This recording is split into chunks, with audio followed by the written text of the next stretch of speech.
السلام عليكم ورحمة الله وبركاته. سنة تانية ثانوي، آخر مرة هقول لك يا تانية ثانوي، كلها شهرين كده يا معلم وهنتقابل مع بعض إن شاء الله وأنت في تالتة ثانوي. طبعا إحنا قفلنا مع بعض المادة كلها في أقل من 4 ساعات على المنصة. النهاردة طبعا ليلة الامتحان بتاعتك هنحل مع بعض كم كبير جدا من الأسئلة ونظبط الأفكار مع بعض، وإن شاء الله تعالى ربنا هيكرمك. وبكرة بإذن الله تعالى أيا كان اليوم بتاع الامتحان بتاعك على حسب المحافظة بتاعتك هيكون منها أسئلة من المراجعة دي بفضل الله، أو من اللي احنا راجعناه خلال الأسبوعين اللي فاتوا. نبدأ كده مع بعض واحدة واحدة. بقول لسيادتك إيه؟ نجاح الدولة المظللة في الخريطة المقابلة نجحت في إنتاج الطاقة من المخلفات الزراعية. أولا يا فندم، مين الدولة دي؟ الدولة دي يا شباب هي المغرب. المغرب اللي عندها الإدمو، المتفوقة في البقوليات اللي موجودة شمال غرب الوطن العربي، أولى الدول العربية في المصائد البحرية، اللي عندها المحيط الأطلنطي والبحر المتوسط، واللي عندها مضيق أو موقع استراتيجي هو مضيق جبل طارق. تمام. طب قلنا يا جماعة في الترم الأول أن المخلفات الزراعية هي الكتلة الحيوية، ان انا بستخرج الطاقة من بقايا الكائنات الحية او من الحيوانات. مش احنا قلنا يا رجالة ان الطاقة اللي بتيجي من بقايا الكائنات الحية بتكون طاقة نظيفة مش ملوثة يا ابني، طاقة نظيفة حلوة يعني. والطاقة النظيفة، او انا عودتك في المراجعة قلت لك دايما بص تعالى معايا كده، هنروح وهنيجي مع بعض بالراحة خالص. كنت قلت لك في المراجعة الأولى اللي مش عايزة تفتح يا جماعة خلاص فتحت، كان لازم حد يقول لها افتح يا سمسم. بص كده، قلت لك أي حاجة بتكون تنمية مستدامة، إن أنت بتستخدم مثلا بص كده طاقة متجددة، بنختارها الاستراتيجية دي. مين الاستراتيجية دي؟ ربط السياسة الاقتصادية بالتنمية البيئية. وقلت لك ليها اسماء تانية في المنهج، اسمها الاقتصاد الاخضر. يعني كده صح وكده صح. فهنا يا جماعة المغرب بدل بتستخدم طاقة نظيفة وبتحقق التنمية المستدامة، فنقدر نقول هنا انها عملت حاجة اسمها ربط السياسات الاقتصادية بالتنمية البيئية. هات السؤال اللي بعده. بيقول لك انه بتهتم مصر بشكل كبير بقضايا التنمية البشرية في الآونة الأخيرة. يعني مصر في الفترات الأخيرة بتهتم بقضايا التنمية البشرية. وأكبر دليل على ذلك أولا إنشاء المزارع السمكية يا فندم، تنمية اقتصادية، زيادة الإنتاج، أي زيادة إنتاج تنمية اقتصادية. هو عايز هنا تنمية بشرية. مشروعات الطرق الجديدة بنية تحتية، ويا مستر محمد البنية التحتية يا صديقي العزيز تنمية اقتصادية. يفضل عندنا 2. التوسع في مشروعات البنية او مشروع حياة كريمة، ولا تحسين ظروف بيئة العمل. هقول لك على حاجة، هما الاتنين تنمية بشرية، بس مين اللي مصر مركزة عليه الفترات الأخيرة؟ دايما كنت بقول لك في الحصة وبقعد اتكلم على الموضوع ده يا جماعة، مصر بتعمل حاجة اسمها مشروع حياة كريمة، ان احنا بننزل الاماكن الريفية نهتم بالتعليم، مستشفيات، مدارس كويسة، فانا عندي تعليم وصحة، ده تنمية بشرية. ومصر بتعمل حاجة اسمها مشروع تكافل وكرامة، انها بتحاول تظبط الدخول بتاع الاسر الفقيرة. فانت هتختار اما مشروع حياة كريمة واما تكافل وكرامة، دول احدث 2 مصر بتعملهم في مشروع او في قطاع البنية او التنمية البشرية. سؤال 3 غالبا ان شاء الله تعالى هيكون عندكم في الامتحان، واحنا ظبطنا الفكرة دي مع بعض. بيقول لسيادتك حدوث زيادة في ناتج قطاع الزراعة والثروة الحيوانية في فترة زمنية محدودة. يا سلام عليك يا مستر. يا حبيبي، احنا كنا قلنا في المراجعة الأولى يا شباب انه اي حاجة بتحصل في فترة زمنية قصيرة يعني محدودة، اجابة سيادتك بتكون نمو اقتصادي. واي حاجة بتحصل في فترة زمنية طويلة، بص كده، فترة زمنية طويلة المدى، بيكون إجابة سيادتك تنمية اقتصادية. عشان كده قلنا الفارق بين النمو والتنمية في الجانب الزمني، وقلنا الاتنين بيزودوا الدخل، بس التنمية بتعمل حاجة اسمها العدالة في التوزيع، بتهتم بالجانب الاجتماعي اكتر، فيختلفان. بص كده كنت قلت لك تحت ايه، النمو زي التنمية في الكم، الاتنين بيهتموا بالكم، والاتنين بيهتموا بقطاع الاقتصاد، والاتنين بيزودوا الدخل، بس الاختلاف عندنا في الجانب النوعي. التنمية بتهتم بالجانب النوعي، لكن النمو لا، النمو كم، التنمية كم ونوع. يختلفان في العامل الزمني، النمو فترة زمنية قصيرة والتنمية فترة زمنية طويلة. يختلفان في الجانب الاجتماعي، التنمية تهتم بالجانب الاجتماعي لأنها بتحقق حاجة اسمها عدالة ايه، التوزيع، فهنا لعب على فترة زمنية صغيرة. فإذا إجابة سيادتك النمو ايه، الاقتصادي. بيقول لك رقم 4 لازم لازم لازم يحط لك سؤال اما في البرازيل اما في ماليزيا. ترتكز التنمية البشرية في ماليزيا على عدد من المجالات، منها نقط. بالله عليك ركز معايا، كلها اسبوع وهتخلص. هل ماليزيا اعتمدت على العمالة الأجنبية؟ لا، هي جابت خبرات من بره تدرب العمالة بتاعتها، لكن اعتمدت ماليزيا على العمالة الوطنية والمشاركة الشعبية، وده يا جماعة سواء كان في ماليزيا أو في البرازيل. بالتالي جيم باي باي. هل ماليزيا خفضت قيمة الإنفاق العام؟ لا يا صاحبي، دي ماليزيا زودت النفقات. ده قلنا أنفقت على التعليم من 7 مليار رينجت ل 55 مليار رينجت. ماليزيا بتنفق أكتر على التعليم والصحة. هل بعتت بعثات لمصر؟ يا مستر محمد. لا يا حبيبتي، استنى عليها شوية. احنا قلنا هي بعتت نوعين يا جماعة من البعثات. البعثات بتاعة التدريب الفني كانت في اليابان، الله، مش مصر. طب البعثات اللي جت عندنا مصر ايه؟ قال لي سيادتك البعثات اللي جت عندنا مصر علشان يتعلموا في الازهر الشريف، فالبعثات الفنية يابانية، والبعثات الدينية كانت في مصر علشان الازهر، لان ماليزيا دولة اسلامية هتعمل تقدم بخلفية اسلامية. طب لليابان عشان التعليم الفني، لذلك اصبحت ماليزيا المركز رقم 9 عالميا في الصناعات التكنولوجية.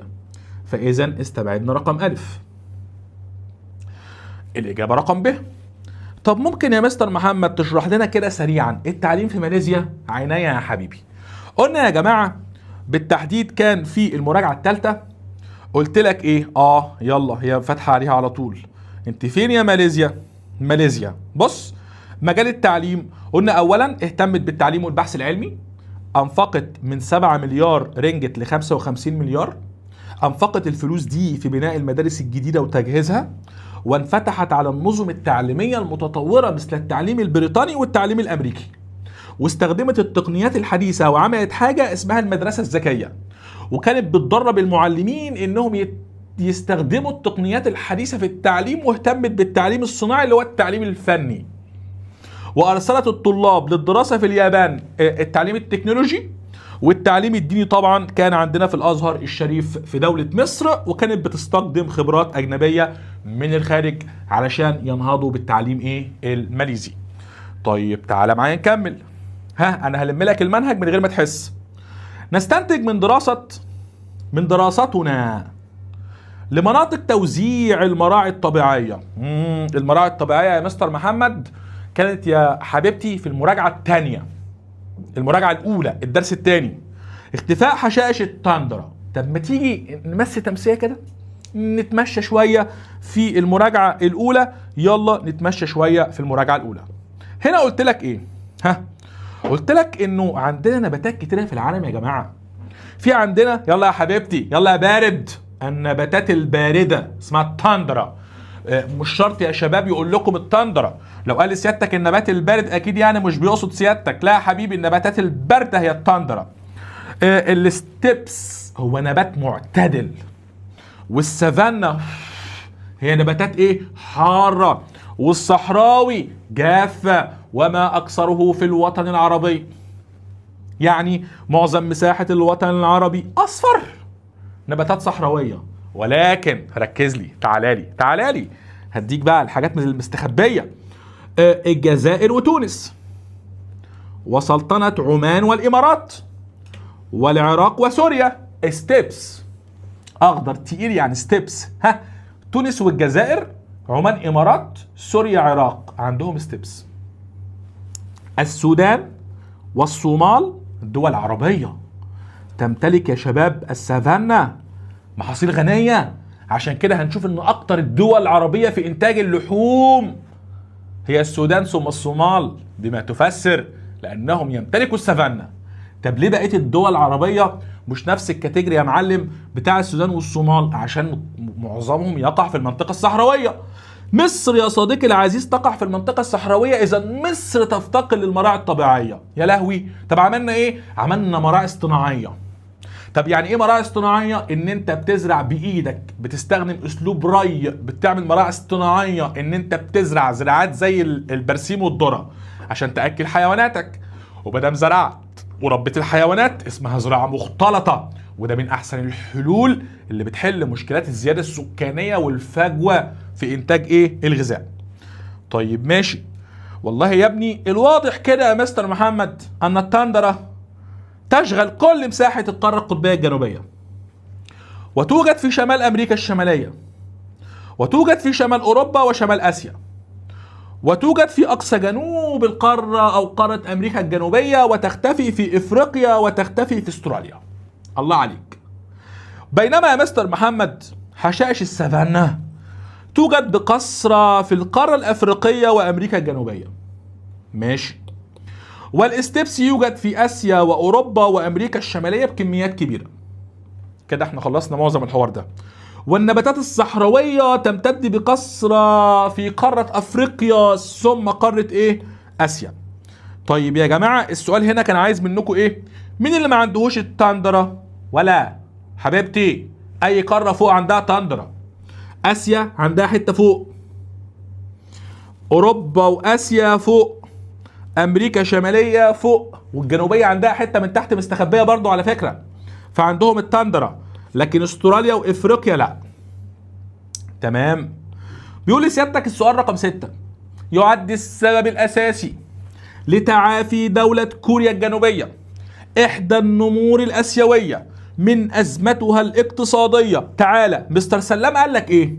قال لك في درس التنميه البشريه اللي انا لخصته لك في صفحه وربع، قلت لك انه الدول بتاعت جنوب شرق اسيا، وانا بشرح قلت لك سجل جنبها اسمها النمور الاسيويه، اعتمدت على العنصر البشري، ولانها حصل لها ازمه ماليه كبيره، لكن انهم استطاعوا ان يستردوا قوتهم الاقتصاديه مره اخرى، لذلك سميوا النمور علشان رجعوا بسرعه.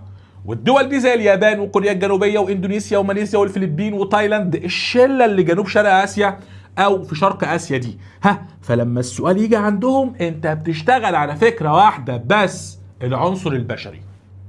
فتعال نشوف فين هنا العنصر البشري. تنميه اقتصاديه؟ لا يا بابا. زياده الاستهلاك؟ لا يا حبيبي، زياده الاستهلاك دي حاجه مش كويسه. الاهتمام بالتنميه البيئيه؟ لا لا لا، انا عايزها بشريه، انا عايزها بشريه. فاذا اعتمدوا على الفرد في التنميه، الفرد اللي هو انت يا ابني الانسان، التنميه البشريه. صح صح. الله الله الله الله الله. خد مني يا باشا بالختم بتاعنا، لازم يحط لك في السؤال منظمه. والله يا ابني عندنا يونيدو، ادمو، سياحه، مشروحين عندكم. يونيدو منظمه الصحه العالميه، والادمو منظمه الصحه ايه؟ اليونيدو منظمه الصناعه اللي على مستوى العالم، والادمو منظمه الصناعه بتاعه الدول العربيه بس. المنظمه العربيه للسياحه اللي بتطور السياحه. طب تعالى كده بص يا باشا، هنسجل بس كلمات ما تتخضش. لما نشوف يا جماعه اليونيدو، دي صناعه بس عالميه، مقرها فيينا، عاصمه النمسا في قاره اوروبا. دي بتساعد الصناعه في الدول الناميه على مستوى العالم كله، في الدول الناميه. الادمو دي بتطور الصناعه بس في الدول العربيه بس، يعني في اسيا وافريقيا بس، يعني تقتصر على العرب بس، ومقرها في الرباط في المغرب، فيينا في النمسا، الرباط في المغرب.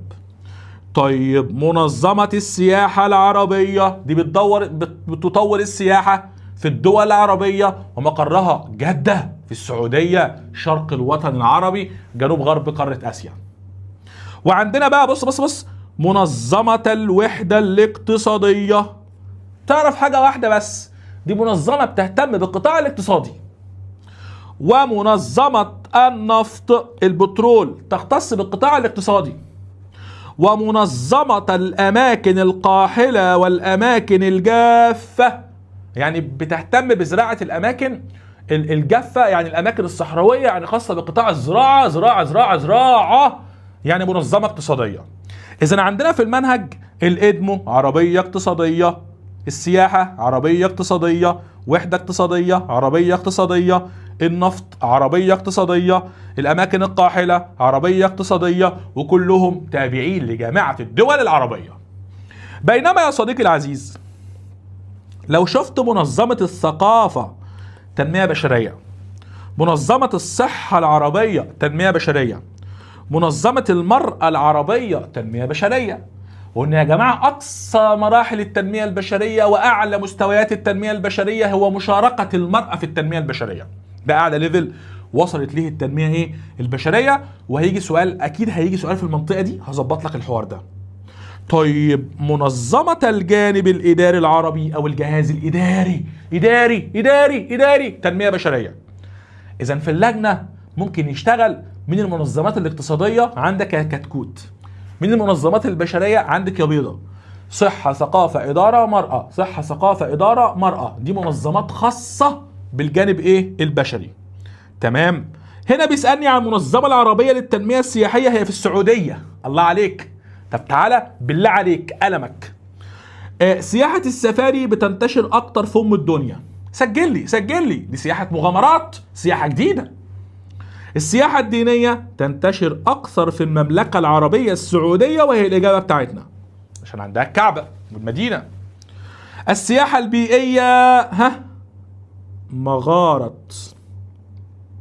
جعيتة، عشان الاسم ده اللي مطلوب منك في المنهج. مغارة جعيتة يا ولا فين في لبنان، دولة لبنان. مستر سلام كان بيقول لك ايه يا حبيبي؟ اي مغارات، اي محميات، اي كهوف اسمها سياحة بيئية. وعندكم في المنهج غير المغارة بتاع الجعيتة، غانا عملت من منتزه كاكم، هو دي سياحة بيئية برضو يا جماعة. اي زيارة محميات، مغارات، كهوف يا حبيبي، منتزهات اسمها سياحة بيئية. مغارة جعيتة في لبنان. سياحة الرياضات البحرية دي اسمها سياحة حديثة وتمتد في الأماكن الشاطئية زي شرم الشيخ، البحر الأحمر، دهب، طابة، اسكندرية، الساحل الشمالي والجو ده. ماشي، هات السؤال اللي بعده. أكتر دول الجناح العربي الأفريقي أهمية من حيث الإشراف على المواقع الاستراتيجية هما دولتي نقط ونقط. خدها في سرك. الجزائر لا تمتلك موقع استراتيجي ولا السودان. هي يا اسطى مصر، تونس، مغرب، ده اللي في افريقيا، وجيبوتي والصومال، وهعملهم حاليا. السودان باي باي، فالاجابه المغرب والصومال. يلا نشوف كده، يلا نشوف سريعا. هتوحشونا يا جماعه والله في الاجازه، احنا هنرتاح يعني، بس يلا. بص يا معلم، هنا كده ده مضيق جبل طارق. الحاجات دي يا شباب مهمه. مضيق جبل طارق عليه المغرب، وطبعا ده قلنا في الحصه مش مضيق عربي بالكامل علشان المغرب مع منها اسبانيا متحكمه فيه. ده مضيق صقليه، تونس متحكمه في المضيق ده مع ايطاليا. هنا قناه السويس وكلها طبعا بتاعه العرب بتاعه مصر. وهنا مضيق باب المندب عليه جيبوتي والصومال واليمن. وهنا يا شباب مضيق هرمز عليه سلطنة عمان عشان الحتة دي بتاعت عمان وإيران. إيران مش عربية، إذا هرمز مش عربي بالكامل، والصقلية مش عربي بالكامل، وجبل طارق ليس عربي بالكامل. المواقع الاستراتيجية التي تصنف على أنها عربية بالكامل هي قناة السويس ومضيق باب المندب. لان مضيق باب المندب متحكم فيه اليمن جيبوتي الصومال الثلاثه عرب، وقناه السويس تقع بالكامل تحت السياده المصريه، وطبعا يا اسطى مصر ام العرب. ماشي. فهو عايز دول عربيه افريقيه، مصر تونس المغرب جيبوتي الصومال دول عربيه اسيويه، اليمن وسلطنه عمان. مضيق اقصى شرق الوطن العربي هرمز، اقصى غرب الوطن العربي جبل طارق، اقصى جنوب الوطن العربي باب المندب. تمام. تعال نشوف. طبعا هو كان عايز، خلاص احنا قلنا الاجابه. سؤال رقم 9 بيقول لك ايه؟ يساهم تطوير الطريق الدولي الذي يمر بشمال مصر في التغلب عليه. بص يا رجاله، احنا قلنا ان التنميه في الوطن العربي تواجه تحديات كثيره جدا. في تحدي مهم عايزين نتكلم عنه.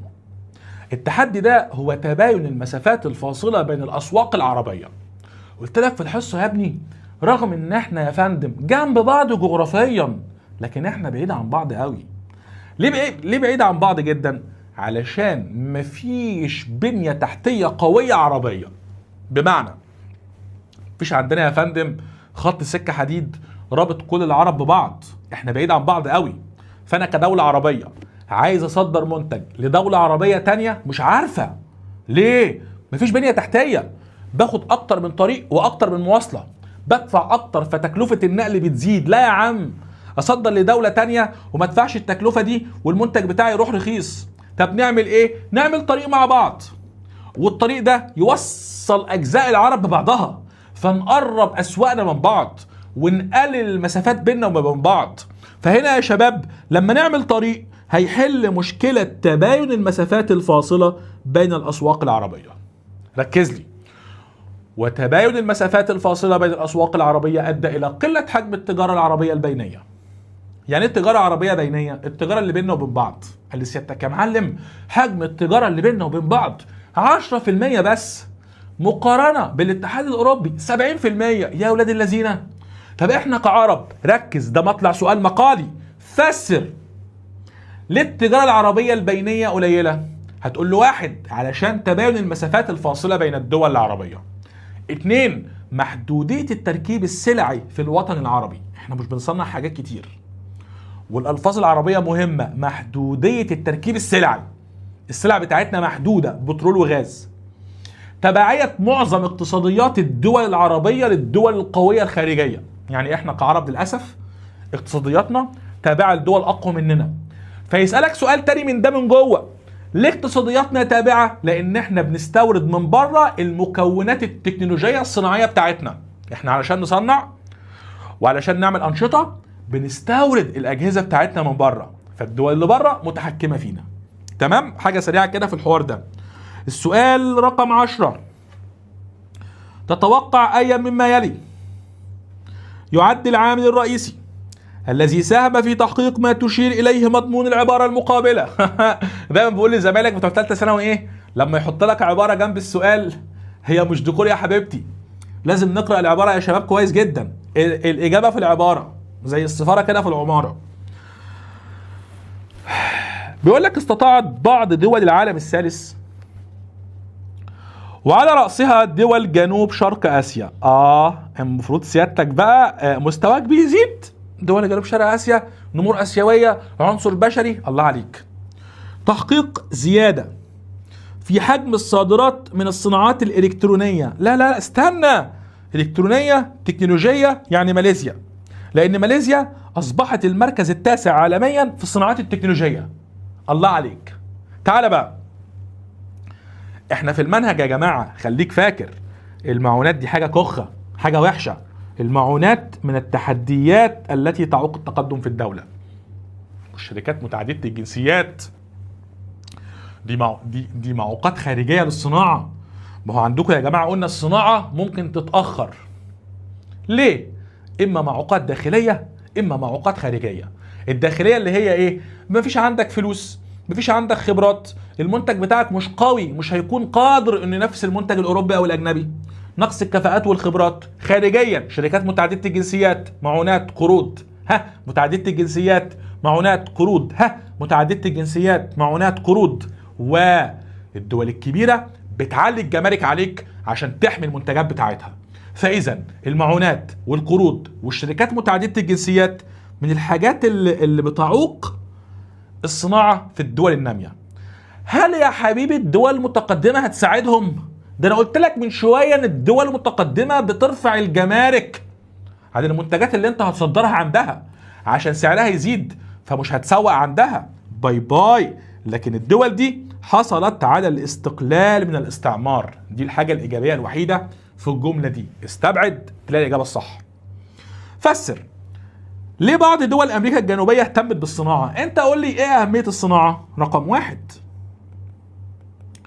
الصناعه يا شباب بتزود الدخل. رقم اتنين، الصناعه بتوفر فرص عمل.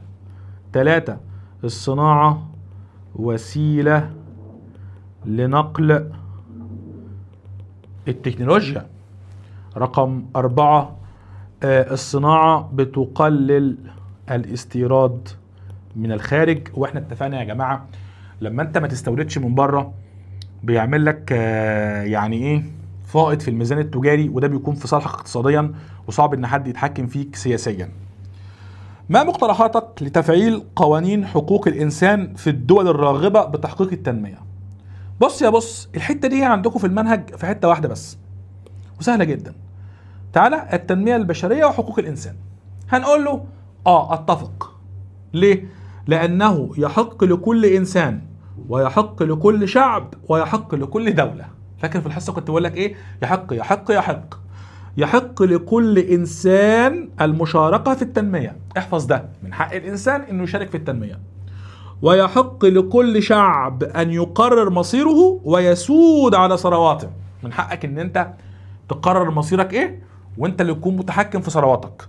ويحق لكل دولة وضع خطة سياسية إنمائية وطنية. من حق الدولة انها تطور من نفسها من غير ما اي حد يمنعها. يبقى اذا يحق لكل انسان ويحق لكل شعب ويحق لكل دولة. بس احفظ ده، من حق كل انسان المشاركة في التنمية، من حق كل شعب ان يقرر مصيره ويسود على ثرواته، من حق كل دولة أن تضع خطة تنموية خاصة بها وطنية من غير ما حد يتحكم فيها.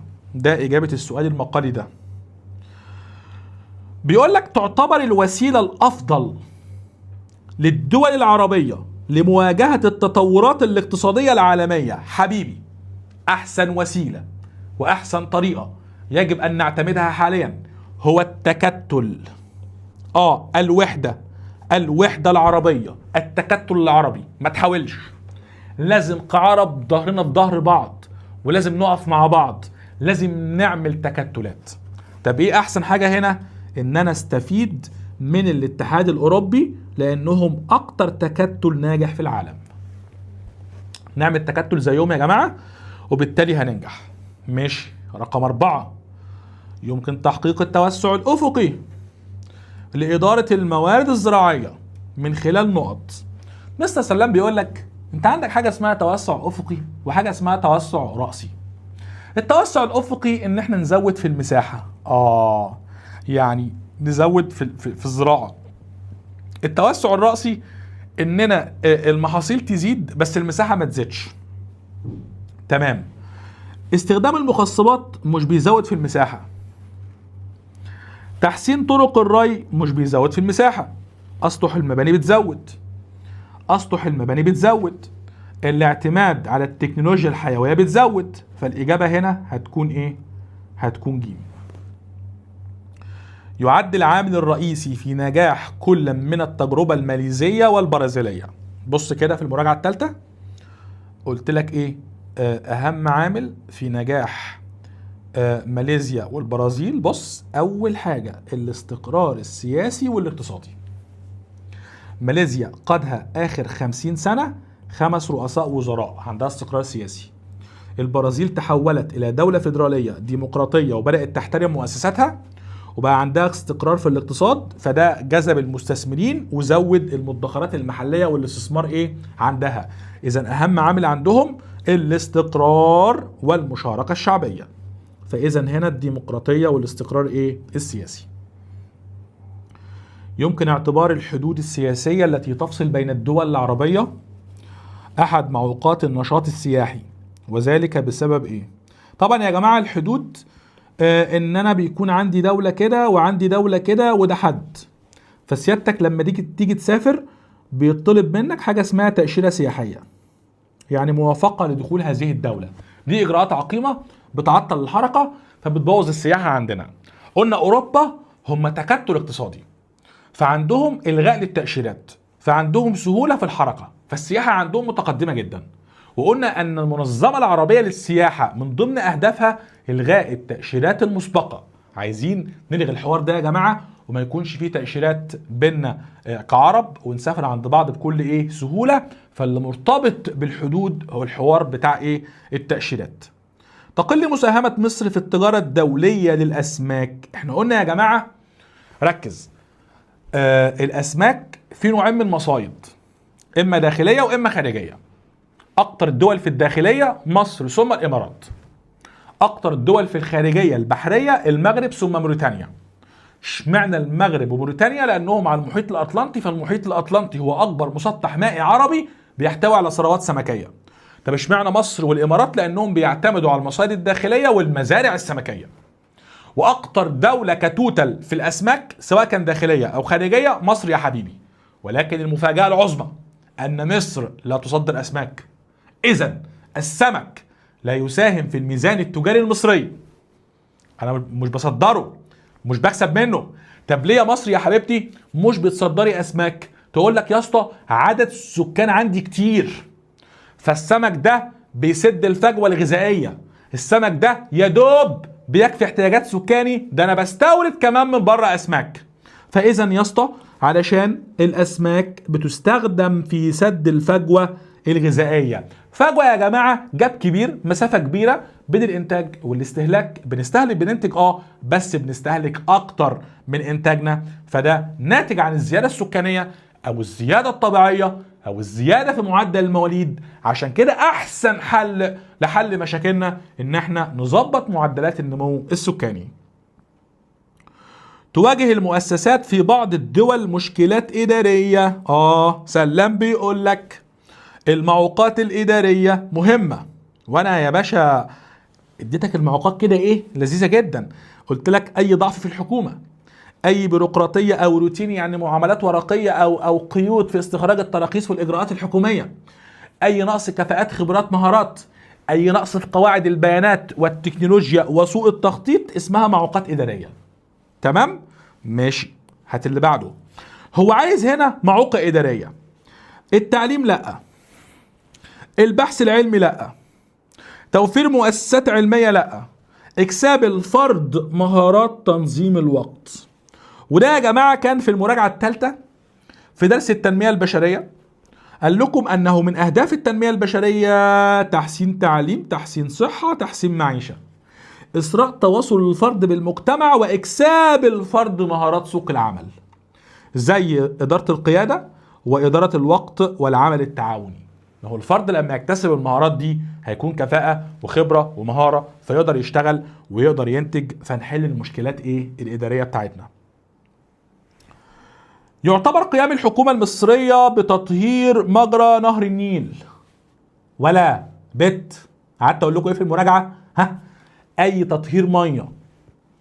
وسأل سيادتك عن ابعاد التنمية البشرية وانت مغمض، بعد الصحة ليه؟ اقنعني. هقنعك.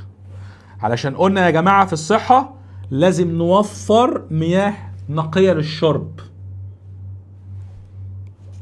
مش عايز اقعد ارغي كتير عشان عارف ان انت يا كتكوت ما بتحبش الحصص الكبيره. خلاص كلها شهرين وهتبقى كبيره. اي من الدول العربيه الاتيه تستطيع تحقيق الامن الغذائي بالتوسع في انشاء المزارع السمكيه المعتمده على مجاري المياه العذبه.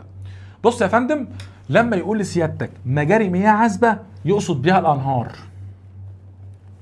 ليبيا مفيش عندها انهار، ولا تونس ولا قطر. الصومال عندها نهري جوبا وشبيلي، وتنفع معانا مصر والعراق والسودان وسوريا ولبنان علشان عندهم انهار. قلنا يا جماعة طوق النجاة للدول العربية التكامل، التكتل. ألف. حلو قوي السؤال ده. 22 لازم يجي لك في الامتحان سؤال في المنطقه دي. بيقول لك بعد دراستك لمؤشرات التنميه البشريه تتوقع اي الدول الاتيه هي الاقل انفاقا على التعليم؟ والله العظيم واضحه قوي انه اقل الدول انفاقا هي الاكثر تخلفا. لا، السعوديه قشطه وتونس قشطه. وخلي بالك احنا دايما قلنا ايه؟ ليبيا يا ابني كانت مرتفعه جدا في الدخل ومرتفعه جدا في الصحه. ده كان احسن من احسن الدول العربيه اللي عندكم في الدرس ده في الدخل والصحه. وانا فهمتك علشان حجمها السكاني قليل وعلشان الدراسه دي اتعملت في 2014، لسه الصراعات دي ما كانش لسه حصلت. بالتالي الاجابه ايه؟ اليمن. بس هنا محتاجين نفتكر حاجه مع بعض كده لازم نبص عليها. مين احسن دول العالم انفاقا على الصحه؟ دولتين في امريكا الشماليه، الولايات المتحده وكوبا. واقل دول العالم انفاقا على الصحه في افريقيا، في غرب افريقيا، اسمها دوله غينيا. تمام. طب مين احسن دول العالم في التعليم؟ ركز. اكتر الدول اللي بتنفق على التعليم اهي، اولى الدول انفاقا على التعليم كوبا وايسلندا. يعني كوبا في اولى الدول انفاقا على الصحه، واولى الدول انفاقا على التعليم. في الصحه امريكا، في التعليم ايسلندا. اقل الدول انفاقا في الاثنين في افريقيا، اللي في الصحه غينيا، اللي في التعليم افريقيا الوسطى، وسط افريقيا. هي دوله اسمها جمهوريه افريقيا ايه؟ الوسطى. ماشي. تعالى كده بعد كده الحته بتاعت الصحه. بص ليبيا كانت متقدمه جدا، ليبيا وسوريا والبحرين وقطر والامارات، فهي في حته تانية. انما اليمن دايما هتحس انها ايه؟ تحت شويه. حتى بص، اليمن والعراق اقل من مصر وتونس والسعوديه، فهي تحت شويه. فالسؤال ده انت بمهارتك هتعمله. هيجي اسئله تانية حاليا وهنظبطه اكتر. طبعا يا جماعه احنا بنحارب الارهاب. قعدت اقول لكم الارهاب والحروب والحاجات دي كلها معوقات ايه؟ معوقات سياسيه.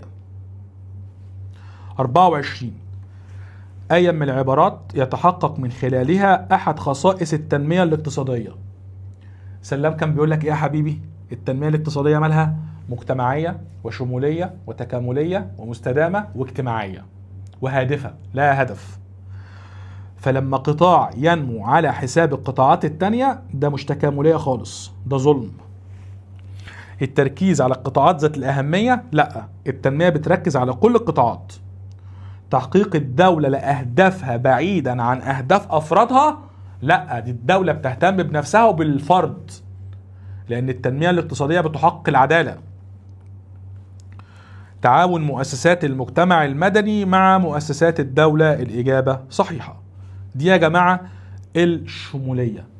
وأنا كنت قلت لك هنا بص كده، خصائص التنمية أنها مجتمعية شمولية، وإحنا قلنا الترم الأول شمولية، وانا قلتها في المراجعه ان القطاع العام والقطاع الخاص بيكملوا بعض. وقلنا يا جماعه التنميه موجهه يعني هادفه، متوازنه بتحقق التكامل بين كل القطاعات، مستمره بتحقق التنميه المستدامه، عادله علشان بتحقق العداله بتاعه التوزيع. فهنا التنميه تهتم بالجانب ايه؟ الاجتماعي. هات لنا السؤال اللي بعده. 25 يؤدي بقاء الحواجز الجمركية بين الدول العربية كما هي إلى إيه؟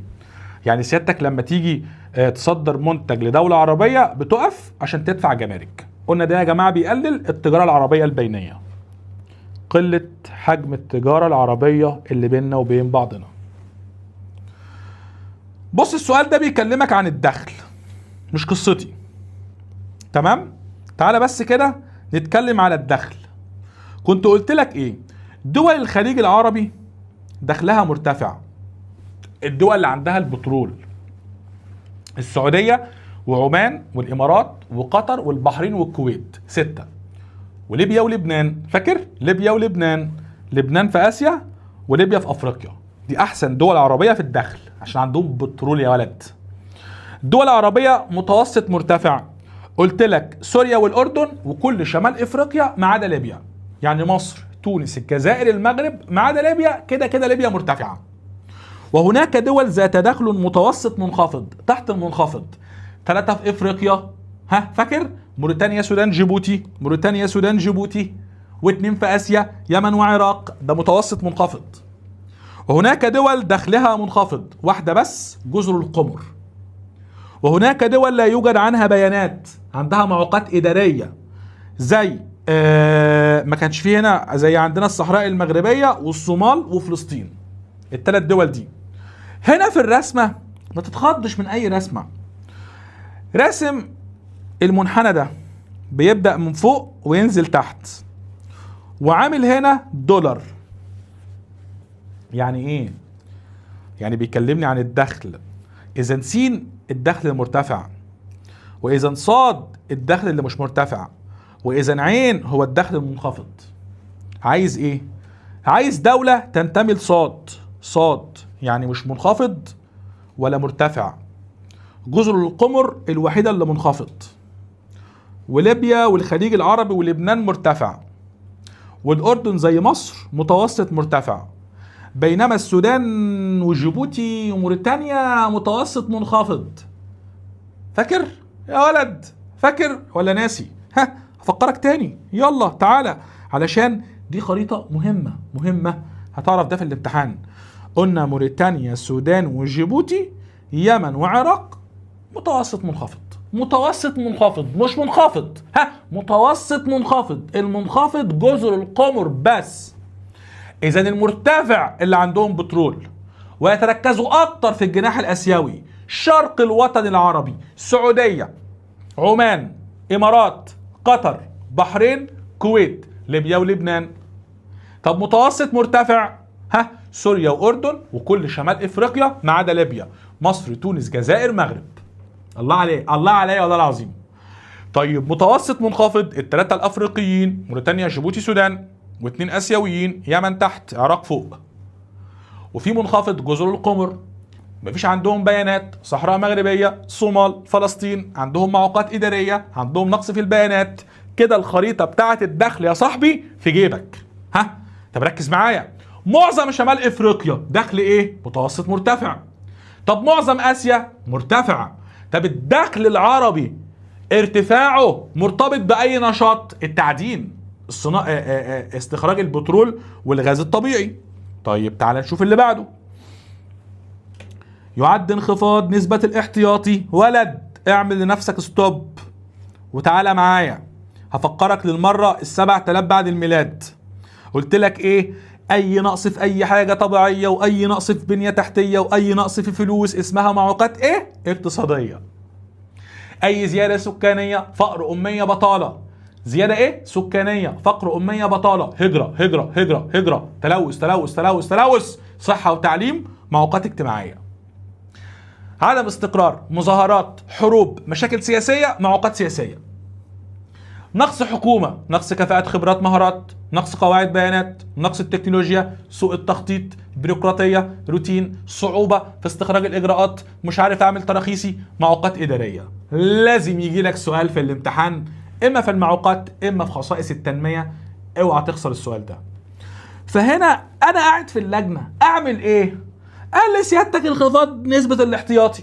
تفتكر حاجة؟ سلام قال لي نقص في حاجة طبيعية، نقص البنية تحتية، نقص الماني، معوقات ايه؟ اقتصادية. علشان الاحتياطي من المنجنيز هو نقص في ثروة طبيعية، واي نقص ثروات طبيعية معوقات اقتصادية.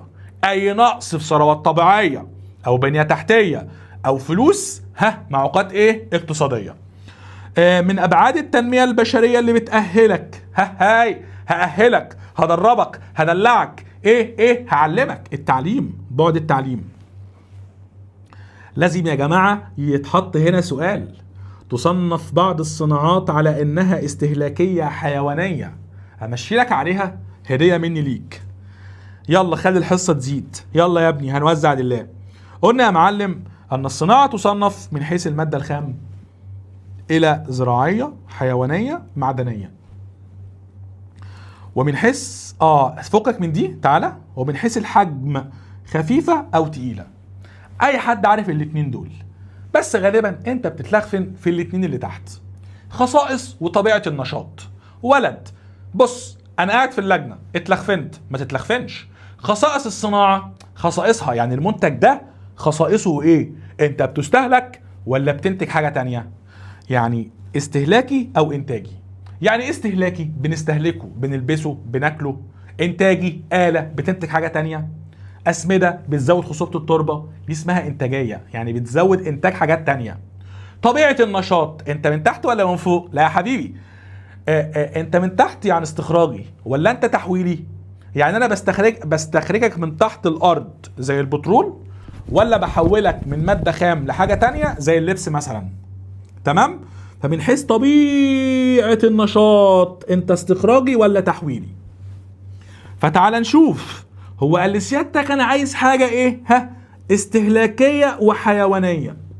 بص يا فندم، دبغ الجلود ان انت بتاخد الجلد تصنع منه جزمه، حزام، الحاجات دي، شنطه. لا ده كده الدبغ انتاجي، بنتج منه حاجه تانية. الملابس، اللبس بيتلبس مش حاجه تانية، فاذا انا بستهلكه. والصوف من الحيوانات، فاذا هي استهلاكيه حيوانيه. غزل الصوف ان انت بتظبط الخيوط بتاعه الصوف عشان تعمل منها الملابس، لا ده انتاجي. الاسمده بتزود خصوبه التربه عشان الانتاج الزراعي يزيد، لا ده انت انتاجي. تمام. احنا كنا ظبطنا الخريطه بتاعه الدخل، تعال نظبط الخريطه بتاعه المتعلمين على مستوى العالم. خليك فاكر ان امريكا الشماليه كلها تعليم مرتفع ما عدا المكسيك. وخليك فاكر ان الارجنتين وشيلي والباراجواي والاوروجواي والشله اللي فوق دي طبعا اللي هي كولومبيا، فنزويلا، جويانا، سورينام مش عندك تعليم مرتفع. اوروبا كلها تعليم مرتفع. روسيا، الصين، كوريتين، اليابان، ماليزيا اللي عندك، اندونيسيا، استراليا، نيوزيلندا تعليم مرتفع.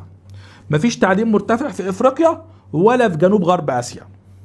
تمام. طب كمل معايا. الدول اللي عندك انت في المنهج ايه؟ البرازيل تعليم من 80 ل 90. الولايات المتحدة مرتفع جدا. مصر في المركز الثالث من 70 79. ماليزيا مرتفع، دي حاجات احنا عدينا عليها. اقليم غرب ووسط اوروبا، اقليم روسيا واوكرانيا مرتفع جدا في التعليم. بيقول لك ايه؟ قارة تكاد تخلو من الأمية. افريقيا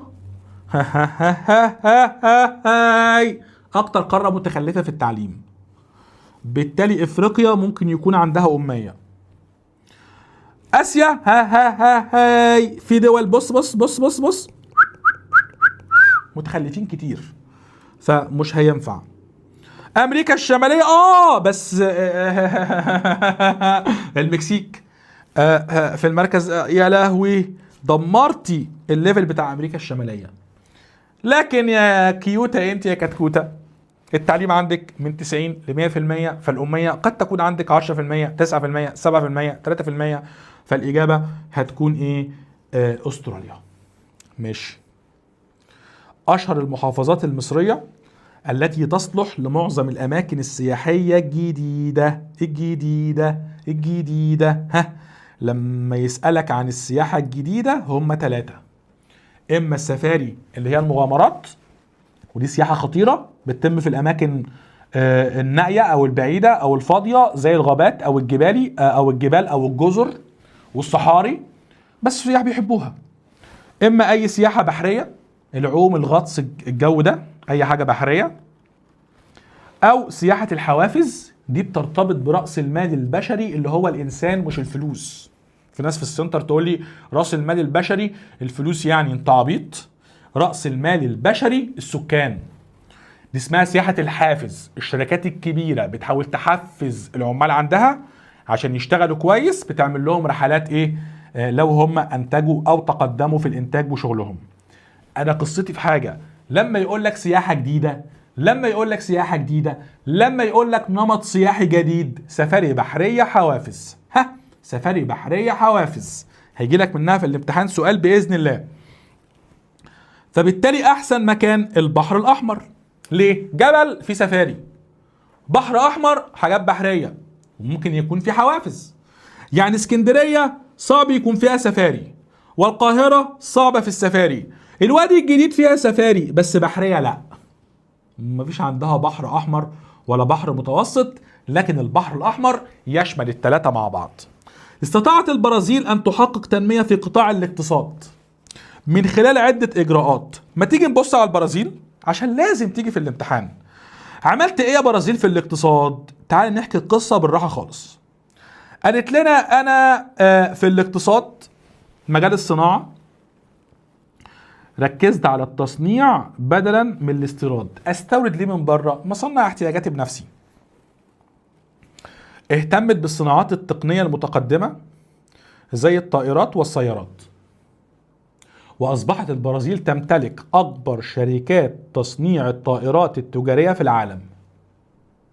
واهتمت بالصناعات البسيطه الغذائيه والجلديه والنسيجيه، فاهتمت بالصناعات بانواعها سواء كان بسيطه او متقدمه. في الزراعه توسعت في زراعه محصول البن والفواكه، استغليت الموقع الفلكي بتاعي وان انا في منطقه حاره وتوسعت في البن والفاكهه. السياحه نوعتها يا معلم، عملت سياحات بيئيه بستغل الطبيعه الخلابه بتاعتي زي شلالات نهر اجوازا وزي نهر الامازون. واستغليت التراث الشعبي بتاعي وعملت سياحه المهرجانات زي رقصه السامبا اللي بتجذب سنويا 5 مليون سائح. ونظمت كاس العالم 2014 ونظمت الاولمبياد في ريو جانيرو. فانا نوعت السياحه بتاعتي. فانت في السؤال ده كده، السؤال ده في جيبك. ها، اجابه سيادتك تنويع الانماط السياحيه. الحاجات التانية منح لا، اقتراض لا، تصدير حلوه، بس قلت لك في الحصه ايه فاكر؟ تصدير الصناعات او السلع مش الماده الخام. هنا جايب خريطة تبين مسار رحلة العائلة المقدسة أثناء قدومها إلى مصر. حاجة إيه؟ من الماضي، إذن تراث، إذن الاهتمام بالتراث السياحي. في ضوء دراستك لمؤشر الصحة، فوقك من الحتة دي ويلا نبص على الخريطة بتاعة الصحة. يمكن طبعا اللي عندكم انتوا بس متوسط العمر المتوقع عند الميلاد. ركز بقى كده. احسن دول عربية من حيث متوسط العمر المتوقع عند الميلاد: ليبيا، سوريا، البحرين، قطر، الامارات. يعني 4 في اسيا وواحد في افريقيا، فالجناح الاسيوي متفوق في الدخل ومتفوق في الصحة. بعدها مصر وتونس والجزائر والمغرب. لاحظت حاجة؟ ها، هي يعني مصر وتونس والجزائر والمغرب زي بعض في الدخل وزي بعض في الصحة. واليمن والعراق زي بعض في الدخل وزي بعض في الصحة، نفس الليفل ده اللي انا عايزه. في دول متخلفة جدا في الصحة: موريتانيا والصومال وجيبوتي. بس السودان الصحة عندها او متوسط العمر من 60 ل 65، مش احسن حاجة بس ايه، احسن من الصومال وجيبوتي. السؤال هنا عايز ايه؟ اكتر دولة بتنفق على الصحة، اذا اكتر دولة عندها اعمار الامارات. والله العظيم الامارات. ما احنا قلنا هنا اهو، بص، امارات، قطر، بحرين، وسوريا وليبيا، دي اكتر دول بتنفق على الصحة. السعودية بعدهم والاردن بعدهم، فعشان كده الامارات هي الطب يا باشا في الصحة في الجملة دي. اي العبارات الاتية تتعارض مع خصائص التنمية الاقتصادية؟ بص يا وحش، اي اعادة استخدام بتعبر عن التنمية المستدامة، ودي حاجة حلوة فاستبعدها. هو عايز حاجة مش اقتصادية. اي اعتماد على اي طاقة متجددة حاجة حلوة. يعني التنمية الاقتصادية بتأكد ان التنمية الاقتصادية عملية مستمرة او مستدامة، فانا استبعدتها. الاهتمام بمراعاة الحمولة بتاعة المرعى، ان انت تحط حيوانات العدد بتاعها ملائم للحشائش بتاعتك، دي حاجة اقتصادية علشان ما نستنزفش الحشائش. لكن اي نمو للقطاع على حساب القطاع الاخر، كده التنمية مش بتحقق التكاملية. فبالتالي طبعا الاجابة هتكون رقم ايه؟ رقم د، عشان هنا ما بتعملش التكامل او التوازن بين كل القطاعات. هنا يا اسطى العقل وماشي، هجرة العقول. يعني ايه هجرة العقول؟ كفاءاتك وخبراتك بتمشي، وقلنا ده من نتائج التحديات اللي بتواجه التنمية في الوطن العربي مزيد من هجرة العقول، مزيد من هروب رأس المال، كفاءاتنا بتمشي، خبراتنا بتمشي، طبعا علشان نقص المعرفة والتكنولوجيا، عندنا تخلف. قلنا يا جماعة ركز، اليمن والسودان والصومال وليبيا، يمن سودان صومال ليبيا، وحط كمان العراق لو حطها كمان حديثا، وسوريا كمان. الدول دي الدنيا عندها مش احسن حاجة في السياحة وفي الصناعات، لان الدول دي سيادتك عارف انه عندها عدم استقرار ايه؟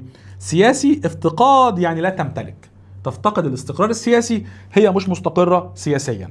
الله الله الله على السؤال ده عشان عايزين نتكلم عنه. احنا قلنا يا جماعة في نقطة عندكم مهمة جدا اسمها دليل الأمم المتحدة للتنمية البشرية، كان في نهاية الدرس ده. الله عليك، هو ده.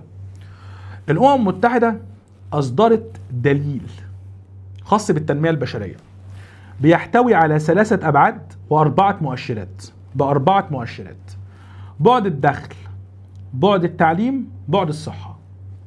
بعد الدخل بنعرفه ازاي؟ بنقيس متوسط نصيب الفرد من الناتج المحلي، الدخل الفردي. بعد التعليم بشوف كم واحد بيقرأ ويكتب وكم واحد متسجل في المدرسة أو الجامعة. بعد الصحة بشوف متوسط العمر المتوقع. بس قلنا الدليل ده فيه أخطاء كتيرة. متوسط العمر لا يعبر بالضرورة عن السلامة البدنية والنفسية.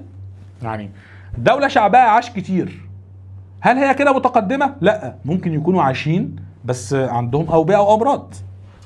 معدل الأمية هو معنى ان الانسان عرف يقرأ ويكتب يبقى هو متقدم في التكنولوجيا؟ يعني انت النهاردة في القرن ال21 بتقيس معدل تقدم الدولة بمعرفة القراءة والكتابة؟ تعبيط. فبيقول لي سيادتك معدل البالغين لا يعكس مستوى التعليم، ولا يعكس ان الفرد اكتسب المهارات بتاعة القرن ال21. نصيب الفرد من الناتج القومي لا يعكس العدالة بتاعة التوزيع. ايه عرفك انه ما هو يا جماعة نصيبك من الدخل بنعمله ازاي؟ بنقسم عدد السكان على دخل الدولة. ايه عرفك ان الدولة بتدي الناس كلها زي بعضها؟ ممكن يكون في ظلم في المجتمع ده. بجانب ان المؤشر ده لم يقيس المستوى التكنولوجي في الدول، ولم يقيس دور المرأة في المجتمع. ما هو المفروض انه بنشوف حجم مشاركة المرأة. كل ما المرأة تشارك ده بيعبر ان الدولة عندها تنمية بشرية متقدمة. فهنا قال لي سيادتك ايه النقد؟ النقد اختار اي عيوب من اللي انا قلتها فوق. طبعا هنا هيكون ان هو عاجز عن قياس القدرة على استخدام التكنولوجيا او مشاركة المرأة في العملية الانتاجية. انا قلت لك من شوية قد تكون احد وسائل الانتاج الزراعي على المدى القصير، ولكنها من اهم اسباب تدهور الاراضي على المدى البعيد، اللي هي يا جماعة زراعة الارض اكتر من مرة او استخدام الاسمدة الكيميائية. دول بيزودوا الانتاج بس مع الوقت بيدمروا عندك الاراضي الزراعية بتاعتك. 40. تتوقع ايا من المنحنيات الاتية توضح اثر جذب الاستثمارات في البرازيل. ركز هنا، ده الفقر. الفقر هنا زاد، هنا ثابت، هنا زاد، هنا انخفض. فالاجابة جيم، لان البرازيل قلنا استطاعت انها تجذب 200 مليار دولار استثمارات، وده زود الدخل البرازيلي، فبالتالي الفقر قل. 41. ما توقعاتك اذا تحققت اهداف منظمة الادمو بالنسبة للدول العربية؟ قعدت اقول لك في الحصة لو انت معايا لازم يحط لك في الامتحان الادمو واليونيدو. بص يا صاحبي، احنا قلنا الادمو بتساعد الصناعة في الدول العربية، وبتساعد على ان احنا نعمل مشروعات صغيرة ومتوسطة، وبتحاول تعمل شراكة بين القطاع العام والقطاع الخاص وتشجع الشراكة الدولية. لو المنظمة دي نجحت ايه اللي هيحصل؟ الصناعة العربية هتتقدم، الدخل العربي هيتقدم، الفقر عندنا طبعا هينخفض، قلة تبعية الدول العربية للدول الكبرى، مش هنكون تابعين لأحد، زيادة التجارة العربية البينية، تنوع الانتاج الصناعي العربي، هيكون عندنا تنوع في التركيب السلعي. قول اي حاجة حلوة يا معلم تخلي العرب متقدمين، اديله اي حاجة كويسة وان شاء الله يحصل ده في المستقبل القريب.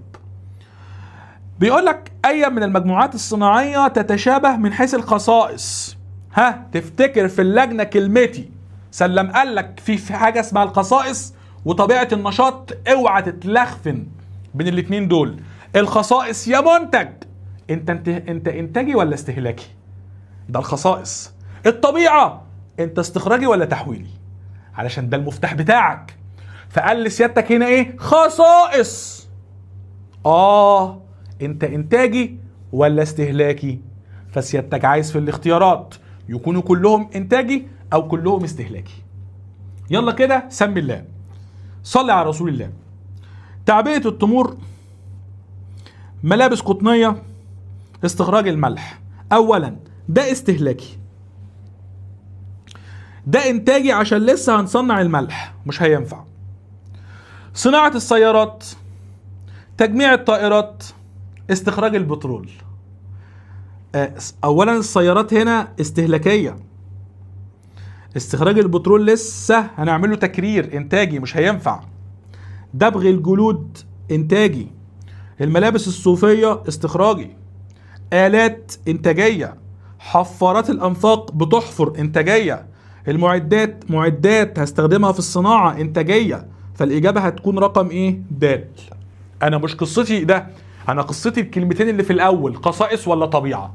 خصائص انتاج استهلاكي، طبيعة استخراجي ولا تحويلي. مهمة جدا وهتعرف ده في اللجنة وهتدعي لي وتدعي لي بالله عليك. سؤال رقم 43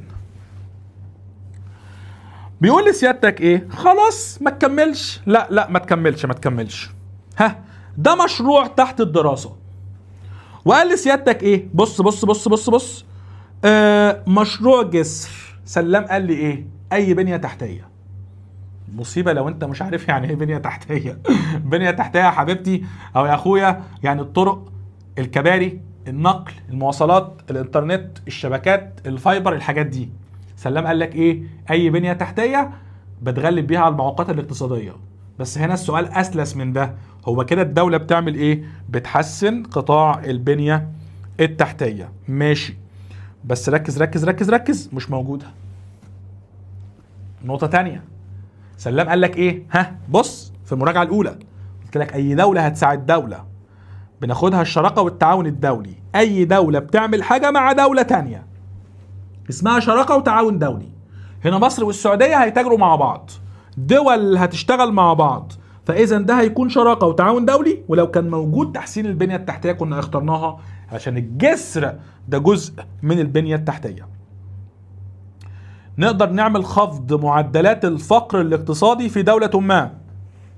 طبعا قلت لك زيادة الصادرات من السلع مش المادة الخام. نهتم بنشاط اقتصادي معين، لا كل الأنشطة، الزراعة والصناعة والتجارة.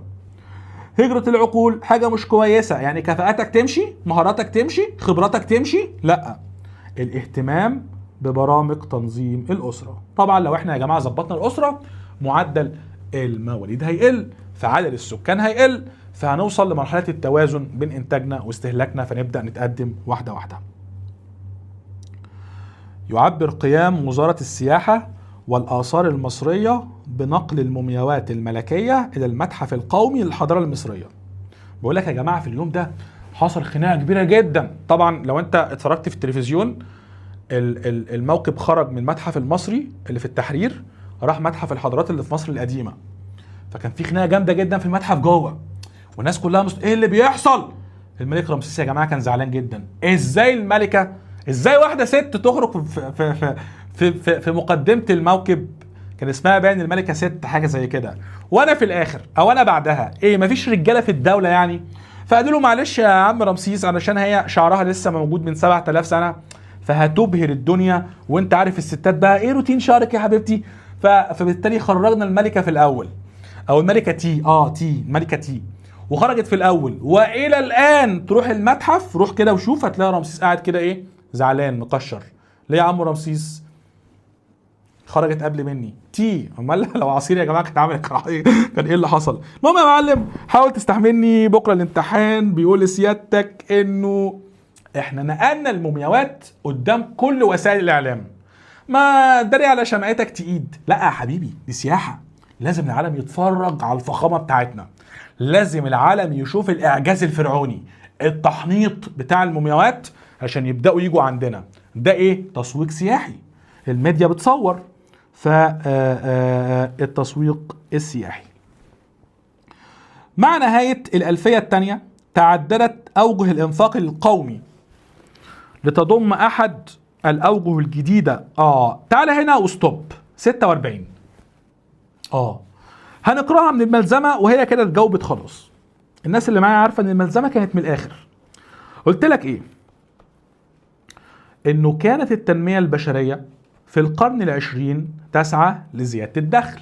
التنمية البشرية أول ظهور لها كان زيادة الدخل، ثم اتسعت في القرن الواحد والعشرين واهتمت بكل الجوانب، ومنها وآخرها يعني وآخر ليفل وصلت ليه تمكين المرأة سياسيا وثقافيا. يعني الدول حديثا بدأت تنفق على رأس المال البشري اللي هو التنمية البشرية. بيقول لك سبب اجتماعي وسبب اقتصادي ساهم في تفاقم أزمة الغذاء في الوطن العربي. وأنا كنت جنبك وفي ظهرك وظبطت لك الحوار ده. بص كنت ملخص لك الأسباب في الجون. قلت لك أسباب الغذاء أنت كده كده أصلا ذاكرتها معايا خلاص، وقسمت لك اقتصادي واجتماعي وسياسي. هو عايز سبب اجتماعي واقتصادي في نفس الوقت مع بعض يعني. طبعا ده سياسي، ده اقتصادي، ده اقتصادي. انكماش المساحة المزروعة بالمحاصيل الزراعية. ليه؟ لأن يا صاحبي نتيجة الهجرة من الريف للمدينة العمالة الزراعية قلت فالزراعة قلت، ونتيجة الزيادة السكانية عملنا زحف عمراني فالمساحة الزراعية انكمشت. صح، ده سبب اجتماعي. ونقص المية، وكمان انخفاض انتاجية الأراضي بسبب سوء التخطيط خلى المساحة تنكمش، بجانب انه ارتفاع اسعار النفط البترول خلت الدول تزرع محاصيل حيوية على حساب المحاصيل الغذائية فخلى المساحة الزراعية انكمشت. فانكماش المساحة الزراعية ناتج عن اسباب اجتماعية واسباب اقتصادية. فاذا الاجابة هنا عملناها. قلنا يا جماعة اخطر حاجة واجهت البرازيل ان البرازيل كان عندها ديون كتير. طبعا انت اخترت الف. لا، كان عندها ديون خارجية. نقراها من الملزمة. يلا. قال لي سيادتك البرازيل كان عندها مشكلة قوية جدا. واجهت البرازيل في الثمانينيات مشكلة الديون، ولكنها حاولت الخروج منها عن طريق الاقتراض. جت تظبطها بوظتها من الخارج. فتراكمت الديون عليها حتى وصل الدين الخارجي ل 250 مليار دولار، فترتب على ذلك بلاوي: انعدام الثقة في البرازيل، فقر، بطالة، جريمة، سوء أحوال التعليم، التفاوت والاختلاف بين الطبقات. أكتر مشكلة كده مشكلة الديون. الله عليك، قلة الاستثمارات الخارجية، علشان لما أصبح عليها ديون الدول اللي بره فقدت الثقة في الاقتصاد البرازيلي، ما بقاش تستقبل استثمارات لحد ما هتسدد بعد كده لما تاخد قرض من صندوق النقد الدولي وتطبق سياسة اسمها سياسة التقشف وتتقشف البرازيل، هتاخد استثمارات كتيرة جدا. هنا بيقول لك أوبئة عالمية خلصت، كوارث بيئية. أنا عايز الحتة دي. ظهر استفادة ماليزيا من موقعها الجغرافي عندما بص يا شباب، عندكم حتة حلوة. ماليزيا علشان تنجح عملت حاجة اسمها الشراكة والتعاون الدولي. ماليزيا انضمت مع الدول دي، ركز معايا، الدول دي على على المحيط الهادي. ده تكتل ان شاء الله تعالى هتاخده السنة اللي جاية في ثالثة ثانوي، اسمه تكتل الأبك. تكتل الأبك، منتدى التعاون الاقتصادي لدول آسيا ودول المحيط الهادي. فلأن ماليزيا تقع على المحيط الهادي فاستطاعت انها تنضم مع الدول اللي على المحيط الهادي وتكتلوا مع بعض. والنهارده ماليزيا بتعمل علاقات تجارية مع دول قوية زي اليابان وكوريا وروسيا واستراليا وامريكا وكندا والمكسيك وبيرو وشيلي، ما شاء الله. ده تكتل ايه؟ ابك ابك ابك ابك ابك او الابك. ده منتدى تعاون، منتدى تعاون اقتصادي للدول الاسيويه والدول اللي على المحيط الهادي. طب هل البرازيل عملت حاجه؟ البرازيل انضمت في تكتل اسمه البريكس. ركز في التكتلات هتيجي عندكم. البريكس يضم البرازيل وجنوب افريقيا، كده امريكا الجنوبيه وافريقيا، والهند والصين وروسيا، امريكا الجنوبيه، افريقيا، اسيا. بجانب ان البرازيل انضمت ايضا لتكتل تاني اسمه الميركسور. الميركسور بيضم دول امريكا الجنوبيه المجاوره للبرازيل. والميركسور ركز لي هو رابع اقوى تكتل في العالم. الله، يعني كده في 3 تكتلات قبله. اكبر تكتل في العالم اقتصاديا هو الاتحاد الاوروبي. تاني تكتل دول جنوب شرق اسيا. تالت تكتل دول امريكا الشماليه او يسمى النافتا. رابع تكتل هو الميركسور، ومحمد سلام كان مسجل لك ده في الملزمه وقال لسيادتك ان من اسباب نجاح البرازيل الاندماج في التكتلات.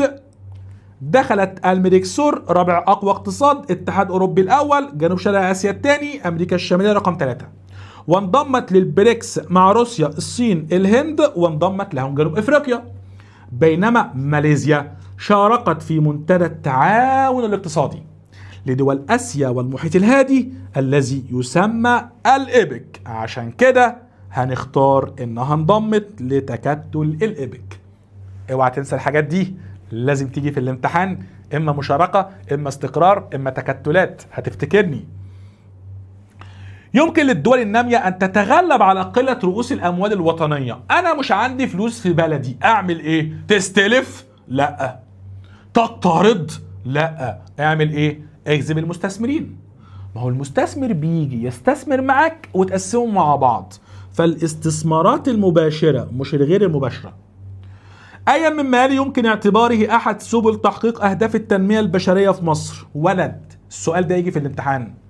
لازم لما تشوف في رأس السؤال كلمة تنمية بشرية، أهداف تنمية بشرية، أبعاد تنمية بشرية، افتكر سلام بيقول لك انزل تحت ودور على 3 حاجات: تعليم وصحة ودخل. حاجة من ال3 دول، تعليم وصحة والدخل. بص يا باشا، لو احنا عملنا الجامعات في المحافظات الكبرى، فين العدالة هنا؟ انت ظالم، لازم تكون في كل المحافظات. بالتالي رقم لا. ربط حاجة المصانع بفئة التعليم الحكومي، بس مصانع اقتصاد، تنمية اقتصادية. اعمل مدرسة عامة على حساب الفنية، فين العدالة هنا؟ مش هتنفع. لكن اواجه الاوبئة والامراض علشان احقق بعد الصحة.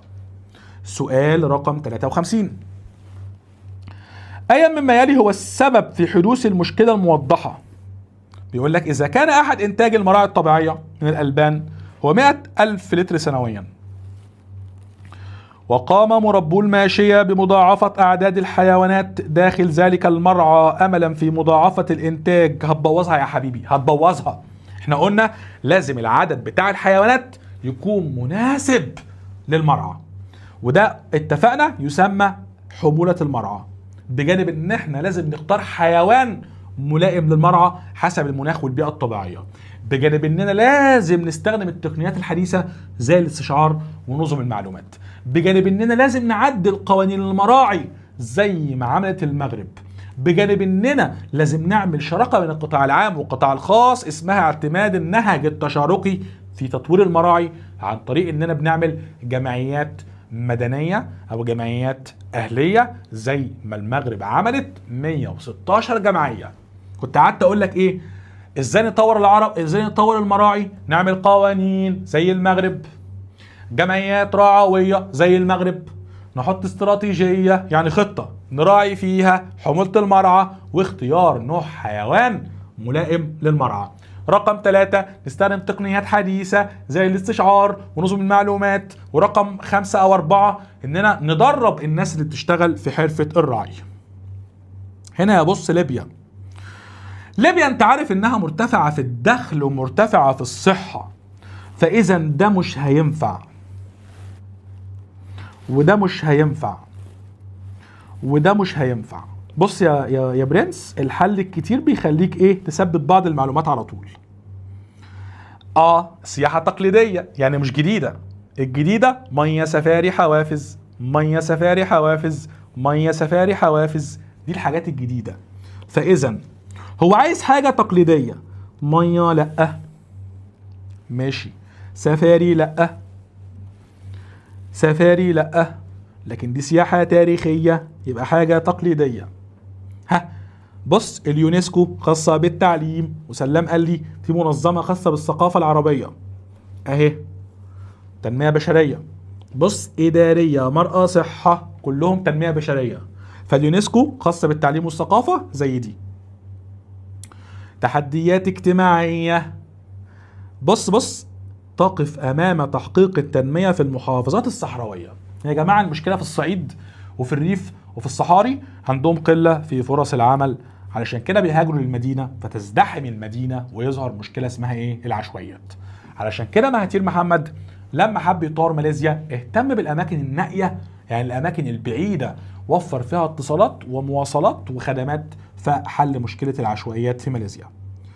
أي مما يشير إلى أحد استراتيجيات التنمية البشرية تعليم دخل صحة. طبعا إلحاق الأطفال بالأعمال لا طبعا. توفير فرص عمل لكبار السن لا طبعا. يفضل عندنا ألف التوسع في إنشاء فصول تعليم الكبار. التركيز على عمل الخريجين الجامعيين، فالإجابة هتبقى رقم ب أدق علشان ربط التعليم بسوق العمل. تعد مساهمة الثروة البشرية في التنمية أعلى مما تساهم به الموارد الطبيعية ورأس المال أو كلاهما معا.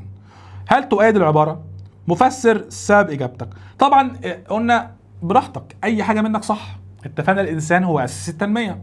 بص لو أنت عايز تكتب حاجة يعني من عندي، قلت لك إنه رجال الأعمال، بص يا باشا، أدركوا أن البشر هم أساس التنمية في المجتمع وأهم عناصر الإنتاج. علشان كده في القرن العشرين اهتموا بالتنمية البشرية. طيب المثال بتاعك هتتكلم على دول جنوب شرق آسيا بس. سؤال 60. زهقت مني؟ معلش. أكتر دولتين عندهم ارتفاع في معدل الأطباء، الأردن والسودان؟ طبعا لا. قطر وليبيا، بني وبني ممكن. مصر والجزائر أقل من قطر وليبيا. الإمارات ماشي، بس اليمن أقل.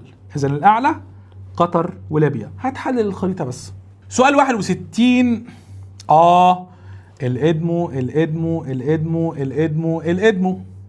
عربية، يبقى دول عربية بس، المغرب وليبيا. النمط السياحي المرتبط بالعنصر البشري، قلنا الحوافز. تحسين أوضاع المعيشة، علشان البرازيل تحسن المعيشة. أولا انت معايا بقى كده، اللي انضمت للأبك ماليزيا مش البرازيل. ركزت على الزراعة بدلا من الاستيراد، لا هي ركزت على الصناعة أكتر. قروض لا، قلنا البرازيل عملت حاجة اسمها العدالة الاجتماعية والحد من التفاوت بين الأجور، ظبطت المرتبات زي بعضها. 64. أي مما يلي هو حلقة وصل يمكن استغلاله علشان نفعل التنمية بين جناحي الوطن العربي الأفريقي والأسيوي؟ مضيق جبل طارق ده مع أوروبا، هرمز مع إيران، سينا فعلا، وباب المندب بيربطوا آسيا بأفريقيا مع بعض. تعتبر الدولة المشار إليها على الخريطة هنا مشاور على المغرب يا جماعة. حلو قوي السؤال ده، علشان أفكرك بحاجة. أنا قلت لك إيه؟ إنه الحبوب والفاكهة والسكر أولى الدول مصر، والبقوليات أولى الدول المغرب، والألياف أولى الدول سوريا. المغرب الأولى في البقوليات. وكنت قعدت أقول لك إيه؟ لو مصر مش الأولى بتكون التانية. يعني في البقوليات المغرب الأولى، مصر التانية. الألياف سوريا الأولى، مصر التانية. ولو المغرب مش الأولى تبقى التانية ما عدا السكر. يعني الحبوب والفاكهة مصر الأولى، المغرب التانية. طب ليه المغرب مش التانية في السكريات؟ القصب عايز حرارة مرتفعة، فعشان كده السودان هي رقم 2. كنا لمينا ده مع بعض وظبطناه كده واحدة واحدة. فتعال نشوف هنا المغرب ايه بقوليات. 66 ده سؤال غالبا هيكون عندكم في الامتحان حاجة شبيهة ليه. أي الدول الآتية تنتمي لنطاق القوى المحركة؟ أنا قلت لك القوى المحركة كانت في المراجعة التانية في درس الصناعة. قلنا القوى المحركة بتمتد من المسيسيبي غربا حتى جبال الأورال شرقا، بتضم إقليم شمال شرق الولايات المتحدة، وتضم إقليم غرب ووسط أوروبا، وتضم إقليم روسيا وأوكرانيا. تعالى كده، أنا كنت شرحتها هنا. يضم إقليم شمال شرق أمريكا، غرب ووسط أوروبا، روسيا وأوكرانيا. الإقليم ده يسمى القوى المحركة. ليه؟ علشان بيستهلك 90% من حجم الطاقة اللي في العالم، وبينتج العديد من الصناعات الثقيلة اللي في العالم. طيب هنا بيلعب على ايه؟ عايز حاجة في الإقليم ده، فأنت بتاخد أي حاجة في أمريكا الشمالية أو أوروبا. طب حاجة بره الإقليم ده، خد أي حاجة براهم. يعني البرازيل في أمريكا الجنوبية، إذا البرازيل مش في القوى المحركة. باي باي برازيل. الصين مش في أمريكا الشمالية ولا في أوروبا، الصين في آسيا، إقليم شرق آسيا، مش عايزينها. اليابان في آسيا، إقليم شرق آسيا، مش عايزينها. ألمانيا في أوروبا، عايزها. السؤال ده بيتحل كده، وغالبا بيحط لك في كل امتحان حاجة زيها كده. وأنا في الحصة بتاعت الصناعة مظبط لك ده، ارجع شوفها وحلل الخريطة معايا. 67 يوضح الشكل البياني المقابل تطور عدد المنشآت الصناعية في الإمارات خلال عام 2010 و2011. هنا بيقول لك يعني ايه؟ الامارات بقى عندها مواد غذائيه، ملابس، صناعات الاخشاب، الورق، كيماويات، معدات. يعني الامارات متفوقه في الصناعه، يعني الدوله بتدعم الصناعات ايه؟ التحويليه. 68 بيقول لك عندما سأل احد الاقتصاديين العرب عاملا ماليزيا بسيطا عن سر المعجزه التي حققتها بلاده، اجاب ببساطه: لقد طلب منا العمل ل8 ساعات في اليوم، فعملنا ساعتين إضافيتين كل يوم حبا للوطن. طبعا ده يا جماعة المشاركة ايه؟ الشعبية. حتى انا قلت لك في الملزمة انه من اسباب تقدم البرازيل وماليزيا المشاركة الشعبية. قلنا ماليزيا جعلت المواطن يشعر بأنه المستهدف من التنمية، وأن تقدم البلاد يقوم عليه كفرد قبل كل شيء. يعني ماليزيا اهتمت بالفرد الماليزي جدا. البرازيل قلنا اعتمدت على وعي الجماهير والإرادة الشعبية، والشعب البرازيلي هو الذي تحمل التقشف حتى تعافى الاقتصاد البرازيلي. كده احنا قفلنا المنطقة دي من غير ما تحس. فتعالى هنا كده. ماشي. من مقومات التكامل الاقتصادي في الوطن العربي التوازن بين السكان والثروات؟ لا، ده احنا سكاننا اكتر، عندنا فجوة. ربط العمل الاقتصادي بالتطورات السياسية؟ لا. العرب يا جماعة من ضمن عيوبهم اننا بنربط الاقتصاد بالسياسة. يعني لو انا دولة زعلانة منك سياسيا، بنقطع علاقتنا الاقتصادية ببعض. عشان كده كنا قلنا من المقترحات علشان العرب يتقدموا لازم نحيد. تحييد يعني ابعاد النشاط الاقتصادي عن النشاط السياسي، خلي خلافاتنا السياسيه في حته بس الاقتصاد شغال لوحده. وجود فائض في الانتاج الحيواني؟ قلنا لا، للاسف العرب عندهم عجز في الانتاج الحيواني، رغم ان احنا عندنا حيوانات بس غير مستغله. بس احنا عندنا تنوع في القوى المحركه. تعال اقول لك من الملزمه بتاعتي احنا كنا عملناها ازاي. في السؤال خرج من دي على فكره. بقول لك ايه؟ احنا بنمتلك، بص، عندنا بترول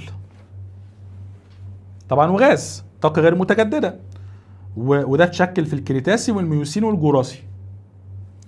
وعندنا إمكانيات هائلة من الطاقة الشمسية وطاقة الرياح، عندنا طاقة متجددة وغير متجددة. فاحنا عندنا طاقات كتير، كل أنواع الطاقات تكاد تكون العرب بيمتلكوها، فده ميزة بالنسبة لنا. نقدر نزود إنتاج العربي من اللحوم من خلال العمل على إيه؟ تنوع الحيوانات في المرعى لا يفضل، ده بيكون في حاجه اسمها التخصص، يعني خليك متخصص. فمش هينفع. التوسع في الزراعة المروية، حلوة قوي الحتة دي عشان سيادتك محتاجها.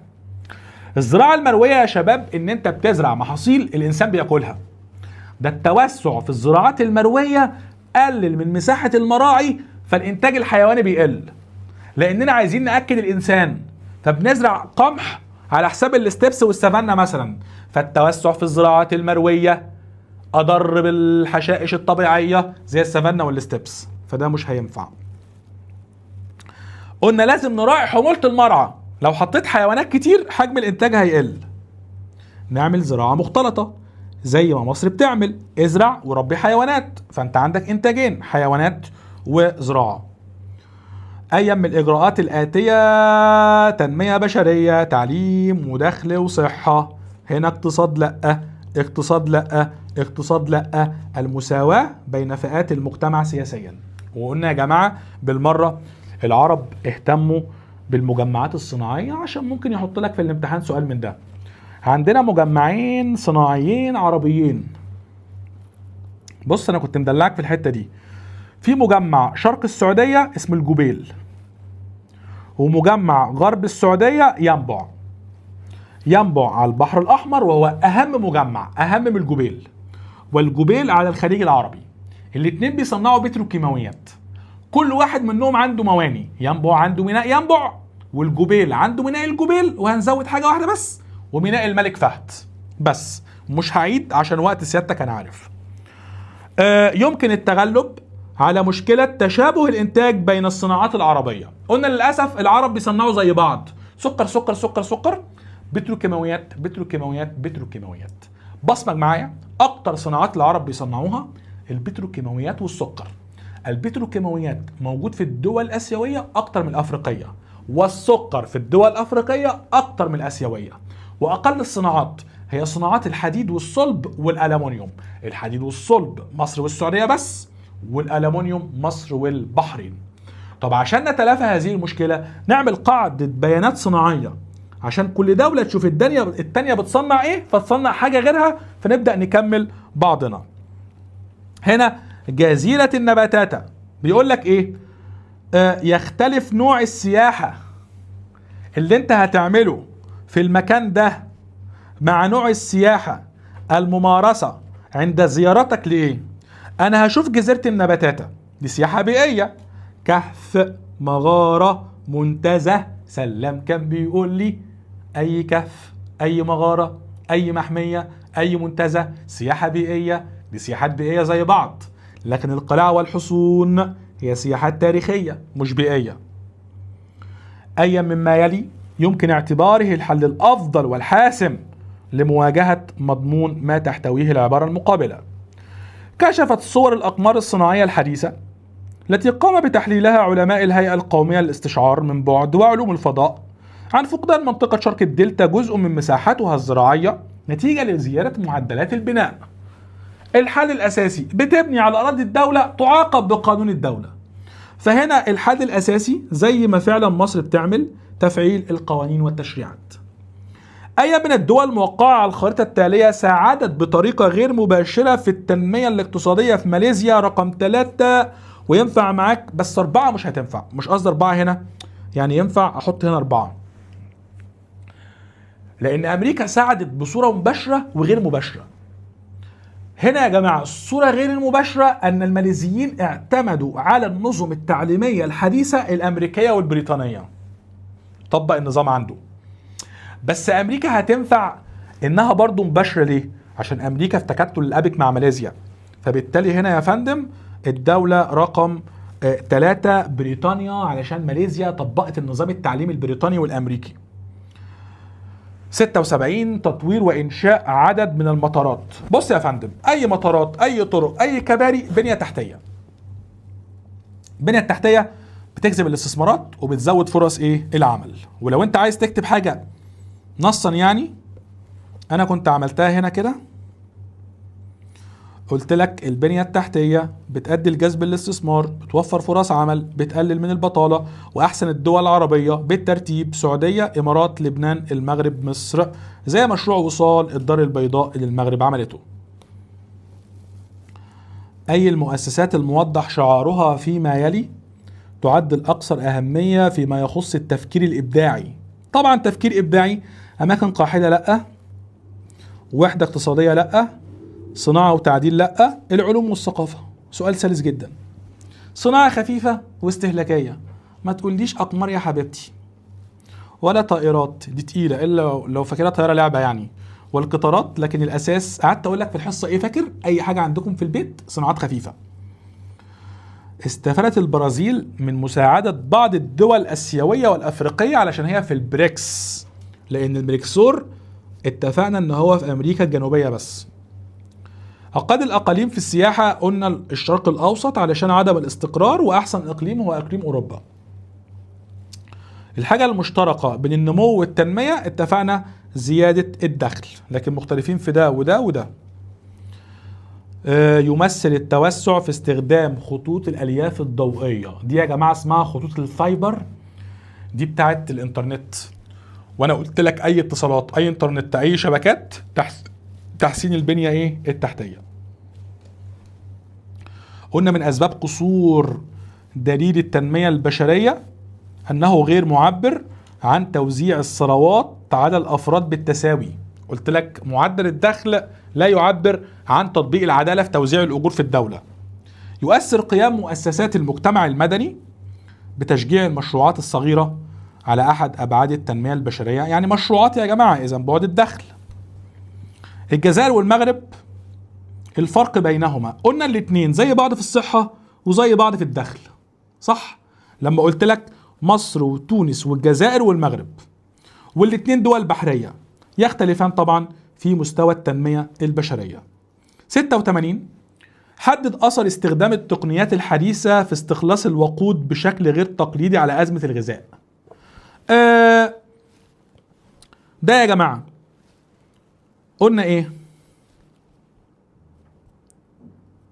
ده بسبب ارتفاع أسعار النفط البترول بدأت الدول تولد أو تزرع محاصيل حيوية عشان ناخد منها قصب السكر والفول، وده كان على حساب المحاصيل الغذائية اللي مساحتها قلت، زي قلة مساحة القمح ومساحة الأرز. اكتب المنطقة دي يعني. من وجهة نظرك أسباب انخفاض متوسط العمر المتوقع عند الميلاد في الصومال؟ أي دولة متوسط العمر عندها بينخفض هي دولة متأخرة أو عندها مشاكل في الخدمات الصحية والطبية، بجانب أن الصومال عندها حروب أهلية فشعبها بيموت بسرعة. 88 رغم ارتفاع متوسط دخل معظم الدول الأوروبية إلا أنها اتجهت لتكوين اتحاد اقتصادي. ما تفسيرك للعبارة السابقة؟ طبعا يا جماعة التكتلات مهمة جدا، مهما كان سيادتك دولة قوية التكتل هو عامل أساسي في تقدم الدولة. فالدول الأوروبية يا جماعة بدأت تتكتل لأن التكتل والوحدة الاقتصادية هي أساس التقدم. لذلك العرب لو عايزين يتقدموا لازم يتكتلوا، عشان التكتل بيزود التجارة البينية والعلاقات التجارية، وبيزود النشاط السياحي، وبيساعد ان الدولة تتقدم بكل سهولة. تشجيع الدول العربية تحقيق نهضة في المجال الزراعي مستخدمين تكوينات عصر الميوسين. لان انت عندك بص كده، الميوسين بيحتوي على الفوسفات، العصر الكريتاسي والميوسين في الفوسفات، والفوسفات بنصنع منه الأسمدة، والأسمدة طبعا بتخصب من التربة الزراعية. ما العلاقة بين المورد الطبيعي والتنمية الاقتصادية؟ هنقوله طبعا انه بص اهي في المراجعة الأولى ان الموارد الطبيعية من أهم مقومات التنمية الاقتصادية. مقومات التنمية الموارد الطبيعية زي المية والتربة والمعادن والطاقة والمناخ. واحنا كده يا جماعة حاولنا ان احنا نحل لك قدر محترم من الأسئلة، ما زودناش عليك قوي وما قللناش قوي.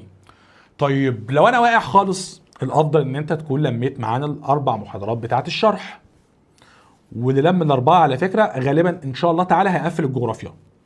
واحنا منزلين هنا يا جماعه على قناه بسطتها لك، لو دخلت على محمد سلام في حل على اول درسين مش مكمل ساعه، تاني درسين مش مكمل ساعه، والوحده الرابعه على بعضها مش مكمله ساعه. بجانب ده يعني سيادتك لو حليت معايا الاربع فيديوهات دي انت حليت اكتر من 300 سؤال، فغالبا هتروح الامتحان هتلاقي الاسئله هي موجوده معاك. ده رقم واحد. ده رقم اتنين، معظم الادارات التعليميه في مصر بتاخد الاسئله بتاعتها من التقييمات الوزاريه اللي كانت عندكم بقى، التقييمات الاسبوعيه والجو ده.